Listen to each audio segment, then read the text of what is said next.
नमस्कार दोस्तों, स्वागत है आपका हमारे चैनल पर। कभी तो संतुष्ट होना सीखो मीना, कभी तो यह स्वीकार करो कि हम लाखों करोड़ों से अच्छा जीवन जी रहे हैं। मैं मानता हूँ कि हम बहुत अमीर नहीं हैं, लेकिन इतने कंगाल भी नहीं कि तुम्हें हर पल बस रोना ही पड़े। सदा की तरह मैंने अपना आक्रोश निकाल तो दिया, लेकिन जानता हूँ मेरा भाषण मीना के गले में आज भी कांटा बनकर चुभ गया होगा। क्या करूँ मैं मीना का, समझ नहीं पाता हूँ।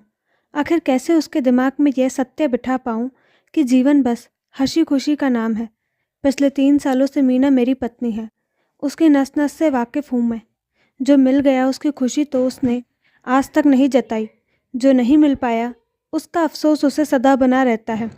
मैंने तो हर पल खुश रहना चाहता हूँ। जीवन है ही कितना, सांस आए तो जीवन, ना आए तो मिट्टी का ढेर। खुश होने को भी समय नहीं मिलता मुझे, और मीना पता नहीं कैसे रोने धोने का भी समय निकाल लेती है। बचपन से ऐसी ही है मीना, उसकी माँ ने कहा। पता नहीं क्यों हर पल नाराज़ सी रहती है। जब देखो भड़क उठना उसके स्वभाव में ही है। हर इंसान का अपना अपना स्वभाव है, क्या करे। हाँ, और आपने उसे कभी सुधारने की कोशिश भी नहीं की। अजय ने उलाहना दिया, बच्चे को सुधारना माता पिता का कर्तव्य है, लेकिन आपने उसकी गलत आदतों को मानकर सिर्फ बढ़ावा ही दिया। नहीं अजय, ऐसा भी नहीं है, सास बोली थी। संतुष्टि रह जाती तो शादी की बात पड़ती कभी नहीं। शादी के समय मात्र बीए पास थी, अब एमए बीएड है और आगे भी पढ़ना चाहती है। संतुष्ट नहीं है तभी तो। उसकी इसी जिद से तो मैं पिस रहा हूँ। अपनी पढ़ाई लिखाई में उसे मेरा कोई भी काम याद नहीं रहता। मुझे अपना काम भी स्वयं ही करना पड़ता है, कपड़ों से लेकर नाश्ते तक। घर जाओ तो एक कप चाय की उम्मीद पत्नी से मुझे नहीं होती। मैं तो मीना के पास होने पर खुश होता हूँ, और वह रोती है कि शादी की अगर जिम्मेदारी न होती तो और भी ज़्यादा अंक आ सकते थे। अरे शादी की ऐसी कौन सी जिम्मेदारी उस पर है, ज़रा पूछो उससे। मीना का बड़ा भाई मेरा दोस्त भी है, कभी कभार उससे शिकायत भी करता हूँ। कुछ लोग संसार में बस रोने के लिए ही आते हैं, उन्हें चैन से खुद तो जीना आता नहीं, सामने वाले को भी चैन से जीने नहीं देना चाहते। तुम मीना को कुछ दिन के लिए अपने घर ले जाओ।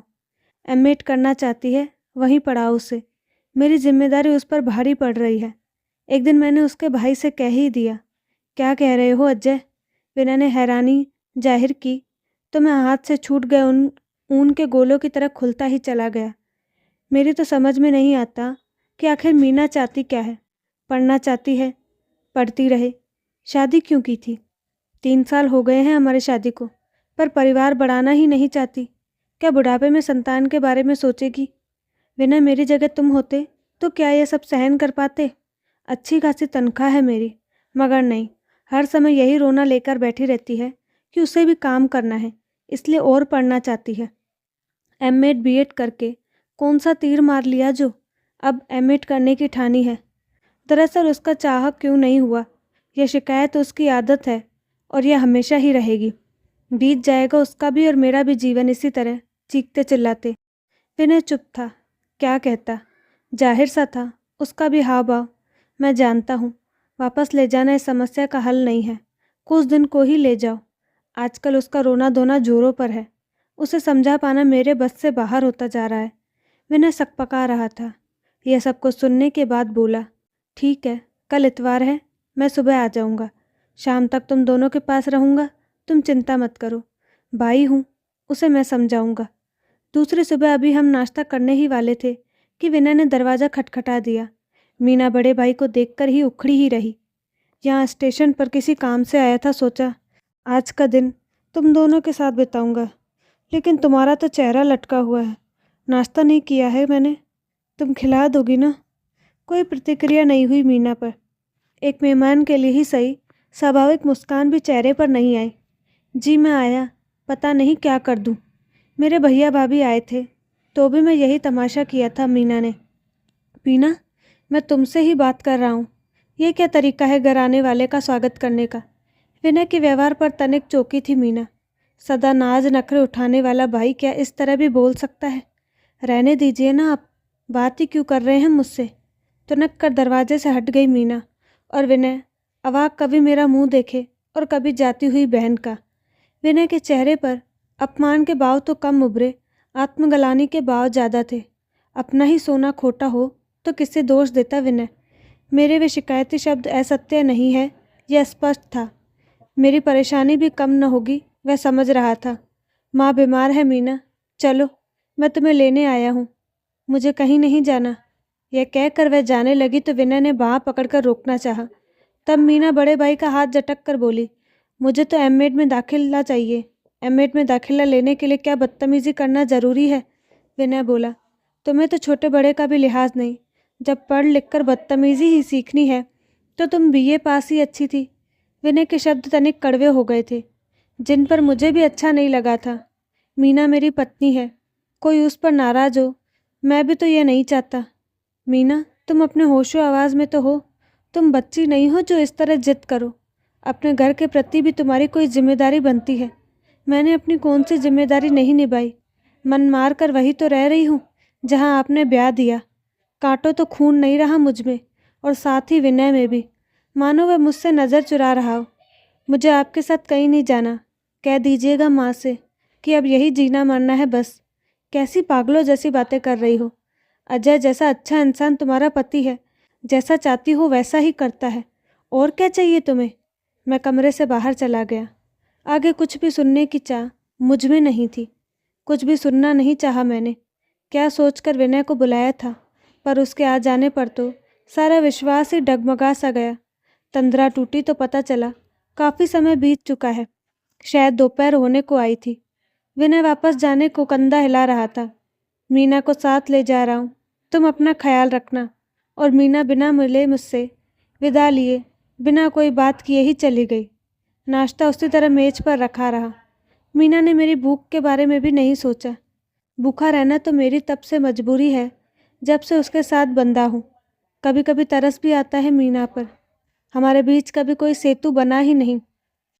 संतान होती तो भी कोई धागा बन जाता हमारे बीच, मगर मीना तो संतान के नाम से ही दूर भागती है।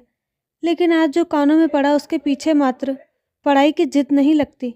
लगता है आवरण के भीतर कुछ और भी है। ऐसी कोई अतृप्त इच्छा, कोई ऐसी अपूर्ण चाह जिसका बदला शायद वह मेरी अवहेलना करके मुझसे ले रही है। मीना चली गई तो ऐसा लगा जैसे चैन आ गया मुझे। अपनी सोच पर अफसोस भी हो रहा है कि मीना को मैं बहुत चाहता हूँ, फिर उसका जाना प्रिय क्यों लग रहा है। ऐसा क्यों लग रहा है कि शरीर के किसी हिस्से में समाया मवाद बह गया और पीड़ा से मुक्ति मिल गई। जिसके साथ पूरी उम्र गुजारने की सोची, उसी का चला जाना वेदना क्यों नहीं दे रहा मुझे। कुछ दिन बीत गए। विनय हर 2-3 दिन पर फ़ोन करके मेरा हाल पूछ लेता। कभी रात मेरे पास ही रुक जाता, मानो बहन ने जो देखभाल कभी नहीं की उसे भाई पूरा करने का प्रयास कर रहा है। एक शाम मैंने विनय को समझाना चाहा, मेरी वजह से तुम क्यों अपने परिवार से दूर रह रहे हो विनय? चारू भाभी को बुरा लगेगा।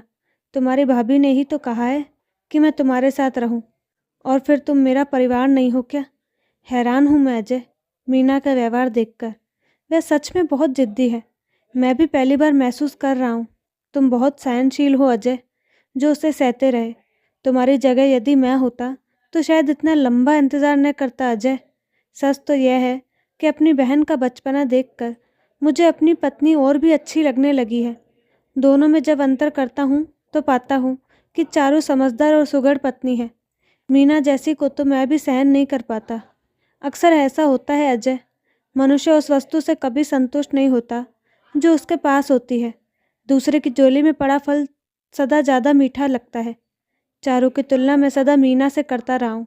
माँ ने भी अपनी बहू का अपमान करने में कभी कोई कसर नहीं छोड़ी। चारू मीना जितना पढ़ लिख नहीं पाई, क्योंकि शादी के बाद हम उसे क्यों पढ़ाते लिखाते। बीए पास है, बस ठीक है। मीना को तुमने मौका दिया तो हमने झट उसे चारू से बेहतर मान भी लिया, पर यह कभी नहीं सोचा कि मीना की इच्छा का मान रखने के लिए तुम कब कब कैसे कैसे स्वयं को मारते रहे। चारू भाभी की अवहेलना मैंने भी अक्सर महसूस की है। मीना के जाने से मेरा भी भला हो रहा था, और चारू भाभी का भी। मैं भी सुख की सांस ले रहा हूँ, और चारू भाभी भी। कैसी है मीना? तुमने बताया नहीं। क्या घर वापस नहीं आना चाहती? क्या मेरी ज़रा सी भी याद नहीं आती उसे? पता नहीं, मुझसे तो बात भी नहीं करती। चारू से भी कटी कटी रहती है। किसी के साथ खुश भी है वह? तुम बुरा मत मानना विनय, कहीं ऐसा तो नहीं कि उसके जीवन में कोई और था या है। कहीं उसकी शादी ज़बरदस्ती तो नहीं की गई। मैंने ऐसा पूछ लिया तो विनय के माथे पर कुछ बल पड़े, फिर सामान्य होकर और गहरा गए। मैंने माँ से इस बारे में भी पूछा था। तुम मेरे मित्र हो अजय, तुम्हारे साथ जरा सी भी नाइंसाफ़ी मैं नहीं सहन सकता, क्योंकि पिछले 6-7 साल से मैं तुम्हें जानता हूँ कि तुम्हारा चरित्र सफ़ेद कागज़ के समान है। तुम्हारी भावना का अनादर क्यों करे, मेरी बहन भी क्यों। जहाँ तक माँ का विचार है, वह तो यही कहती है कि उन्हें इस बारे में कोई जानकारी नहीं। तो आज मैं आ जाऊँ उसे वापस ले जाने के लिए? आखिर कुछ तो इस समस्या का समाधान होना ही चाहिए। मीरा मेरी पत्नी है, कुछ तो मुझे भी करना होगा ना। विनय की आंखें भर आई। उसने मेरा हाथ कसकर पकड़ लिया। संभवत उसे भी यही एक रास्ता सूझ रहा होगा कि मैं ही कुछ करूं। दूसरी सुबह मैं अपने ससुराल पहुंच गया। पूरे 15 दिन बाद मैं मीना से मिलने वाला था। सड़क की मरम्मत का काम चल रहा था। दूसरे रास्ते पे कंकर बिछे थे, इसलिए स्कूटर घर से बहुत दूर ही खड़ा करना पड़ा। पैदल ही घर तक आया, इसलिए मेरे आने का किसी को पता नहीं चला। मैं घर के आंगन में खड़ा था। माँ और भाभी दोनों रसोई में व्यस्त थी। उन्होंने मुझे देखा नहीं। चुपचाप सीढ़ियाँ चढ़कर मैं ऊपर मीना के कमरे में पास पहुंचा और पति के अधिकार के साथ दरवाज़ा धकेला मैंने। चारू, तुम जाओ, मैंने कहा ना मुझे भूख नहीं। जानती हूँ तुम्हारी चापलूसी को, सभी को मेरे खिलाफ भड़काती हो। अनपढ़ गंवार कहीं की, तुम जलती हो मुझसे। मीना की यह भाषा सुनकर मैं हक्का बक्का रह गया। आहट पर ही इतनी बकवास कर रही हो तो आमने सामने झगड़ा करने में उसे कितनी देर लगती होगी। कैसी औरत मेरे पल्ले पड़ गई है, जिसका एक भी पहलू मेरे गले से नीचे नहीं उतरता। चारू भाभी क्यों जलेगी तुमसे? ऐसा क्या है तुम्हारे पास, जरा बताओ तो मुझे। तुम तो मानसिक रूप से कंगाल हो। काटो तो खून नहीं रहा मीना में। मेरा स्वर और मेरी उपस्थिति की तो उसने कल्पना भी न की होगी। अफसोस हुआ मुझे खुद पर और सहसा अपना आक्रोश न रोक पाने पर। चारू भाभी से अच्छे व्यवहार जैसा कुछ है तुम्हारे पास? तुम तो न अपने माँ बाप की सगी हो, न भाई भाभी की। न ससुराल में तुम्हें कोई पसंद करता है, न मायके में। यहाँ तक कि पति भी तुमसे खुश नहीं। ऐसा कौन है तुम्हारा जो तुमसे प्यार के करके खुद को धन्य मानता हो? तुम तो अपनी MA BEd की डिग्री पर इतराती हो, जिसका मूल्य बाजार में 1000-1500 रुपये से ज़्यादा नहीं है। सन्न रह गई मीना। शायद यह आईना उसे मैं ही दिखा सकता था। आंखें फाड़ फाड़ कर वह मुझे देखने लगी। धन्य मानो स्वयं को जो तुम्हें इतना चाहने वाले भाई भाभी मिले, नाज उठाने वाले माँ बाप मिले और हर जिद पूरी करने वाला पति मिला, जो अपनी हर इच्छा मार कर तुम्हारी जिद पूरी करता है। तुम तो बस यही चाहती हो कि हर कोने में तुम्हारी ही अधिकार हो। मायके का ये कमरा हो या ससुराल का घर, हर इंसान बस तुम्हारे ही चाहने पर कुछ चाहे या न चाहे। मीना, यह भी जान लो कि इंसान का हर कर्म, हर व्यवहार एक दिन पलट कर वापस आता है। इतना जहर न बांटो कि हर दिशा से बस जहर ही पलट कर तुम्हारे पास वापस आए। रो पड़ा था मैं यह सोचकर कि कैसे इस पत्थर को समझाऊं। सामने खिड़की के पार मजदूर बच्चे खेल रहे थे। हाथ पकड़कर मैं मीना को खिड़की के पास लाया और बोला, वह देखो सामने उन बच्चों को। सोच सकती हो वो कैसे गर्मी सर्दी सह रहे हैं। कूलर की ठंडी हवा में चैन से बैठी हो ना। सोचो अगर उन्हीं मजदूरों के घर तुम्हारा जन्म होता तो आज यही जलते कंकर तुम्हारा बिस्तर और यही पत्थर तुम्हारी रोजी रोटी होते। तब कहाँ होते सब नाज नखरे। यह सब चोचले तभी तक है जब तक सब सहते हैं। तुम विनय की पत्नी का इतना अपमान करती हो, आज अगर वह तुम्हारे कान पकड़कर बाहर निकाल दे तब कहाँ जाएगी तुम्हारी यह जिद, तुम्हारा लड़ना जगना? क्यों मेरे साथ साथ इन सब का जीना हराम कर रखा है तुमने? अपना अनिश्चित भविष्य देखकर मैं घबरा गया था। शायद इसलिए जैसे गया था वैसे ही लौट आया। किसी को मेरे वहाँ जाने का पता भी न चला। विनय बार बार फ़ोन करके क्या हुआ कैसे हुआ पूछता रहा। क्या कहूँ मैं उससे? कैसे कहूँ कि मेरी पत्नी उसकी पत्नी का अपमान किस सीमा तक करती है? शाम ढल आई। इतवार की पूरी छुट्टी जैसे रोते शुरू हुई थी वैसे ही बीत गई। रात के 8 बज गए। द्वार पर दस्तक हुई। देखा तो हाथ में बैग पकड़े मीना खड़ी थी। क्या सोचकर उसका स्वागत करूं कि घर की लक्ष्मी लौट आई है या मेरी जान को घुन की तरह चाटने वाली मुसीबत वापस आ गई है। तुम? बिना कुछ कहे मीना भीतर चली गई। शायद विनय छोड़कर बाहर से ही लौट गया होगा। दरवाज़ा बंद कर मैं भी भीतर चला आया। दिल ने खुद से प्रश्न किया, कैसे कोई बात शुरू करूं मैं मीना से? कोई भी तो द्वार खुला नजर नहीं आ रहा था मुझे। हाथ का बैग एक तरफ पटक कर वह बाथरूम में चली गई। वापस आई तब लगा उसकी आंखें लाल है। चाय पियोगी या सीधे खाना ही खाओगी? जैसे खाना भी तैयार है। खिचड़ी खाना तुम्हें पसंद तो नहीं है, पर मेरे लिए यही आसान था, सो 15 दिन से लगभग यही खा रहा हूँ। आंखें उठाकर मीना ने मुझे देखा तो उसकी आंखें टपकने लगी। चौंकना पड़ा मुझे, क्योंकि वह रोना नहीं था जिस पर मुझे गुस्सा आता था। पहली बार मुझे लगा मीना के रोने पर प्यार आ रहा है। अरे क्या हुआ मीना? खिचड़ी नहीं खाना चाहती तो कोई बात नहीं, अभी कुछ अच्छा खाने के लिए बाजार से लाते हैं। बात को हल्का फुल्का बनाकर जरा सा सहज होने का प्रयास किया मैंने, मगर उत्तर में ऐसा कुछ हो गया जिसका अनुभव मैंने शादी के 3 साल बाद पहली बार किया कि समर्पित प्यार की ऊष्मा क्या है। स्तब्ध रह गया मैं। गिले शिकवे सुन सुनकर जो कान पक गए थे, उन्हीं में से एक नई ही शिकायत का समावेश हुआ। आप मुझे लेने क्यों नहीं आए इतने दिन? आ जाए भी तो मुझे बिना साथ लिए चले आए। तुम वापस आना चाहती थी क्या? हैरान रह गया मैं। बाहों में समाकर नन्ही बालिका सी रोती मीना का चेहरा ऊपर उठाया। लगा इस बार कुछ बदला बदला सा है। मुझे तो सदा यही आभास होता रहा था कि मीना को कभी प्यार हुआ ही नहीं मुझसे। तुम एक फ़ोन कर देती तो मैं चला आता। मुझे तो यही समझ में आया कि तुम आना ही नहीं चाहती हो।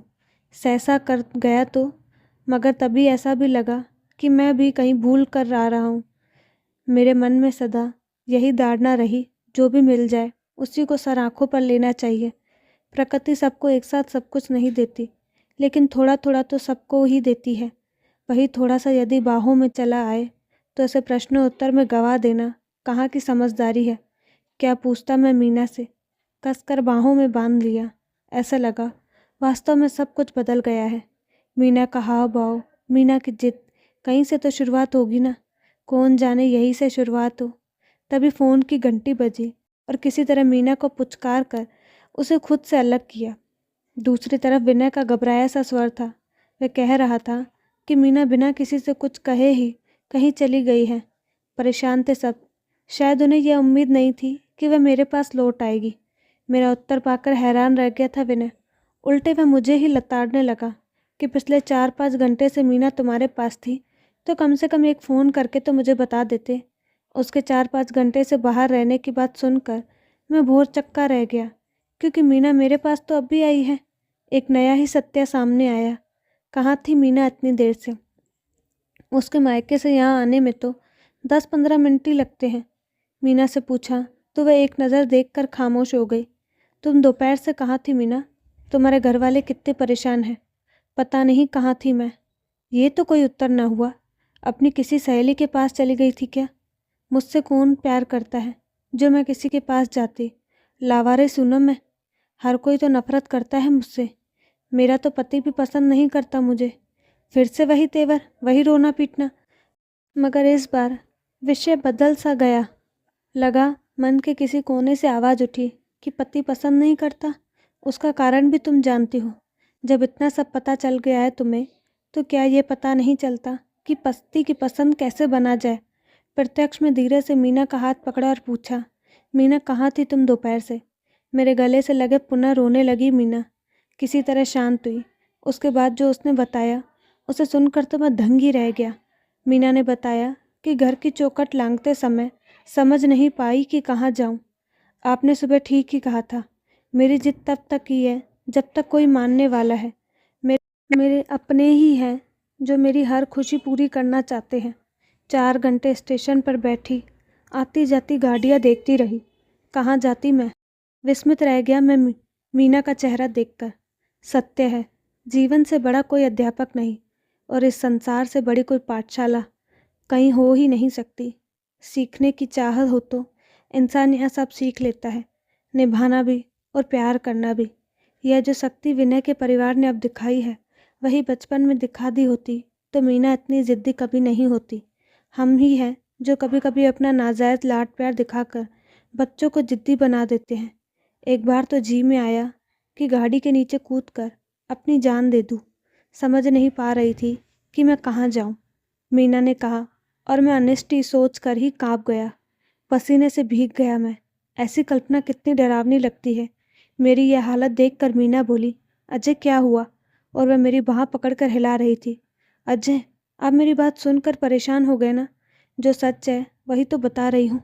आज जो सब हुआ वही तो। मैंने कसकर छाती में भींच लिया मीना को। मीना जोश में आकर कोई गलत कदम उठा लेती तो मेरी हालत कैसी होती। मैं ऐसा कैसे कर पाया मीना के साथ?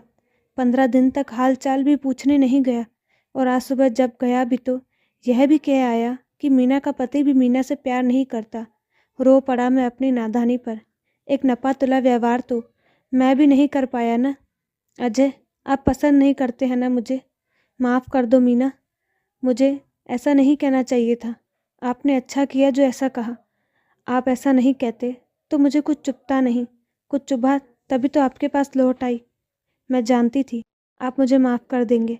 मैं यह भी जानती हूँ कि आप मुझसे बहुत प्यार करते हैं। आपने अच्छा किया जो ऐसा किया। मुझे जगाना ज़रूरी था। हैरान परेशान तो था ही मैं। मीना के शब्दों पर हक्का बक्का और स्तब्ध भी। स्वर तो फूटा ही नहीं मेरे होठों से। बस मीना के मस्तक पर देर तक चुंबन देकर पूरी कथा को पूर्ण विराम कर दिया। जो नहीं हुआ उसका डर उतार फेंका मैंने। जो हो गया उसी का उपकार मान मैंने ठंडी सांस ली। मैं एक अच्छी पत्नी और एक अच्छी माँ बनने की कोशिश करूँगी, रोते रोते कहने लगी मीना। और भी न जाने क्या क्या कहा। अंत भला तो सब भला, लेकिन एक चुभन मुझे भी कचोट रही थी कि कहीं मेरा व्यवहार अनुचित तो नहीं था। तो दोस्तों, आपको हमारी कहानी कैसी लगी अपनी राय कमेंट बॉक्स में ज़रूर दें, और साथ ही हमारे चैनल को लाइक शेयर सब्सक्राइब करना ना भूलें। धन्यवाद।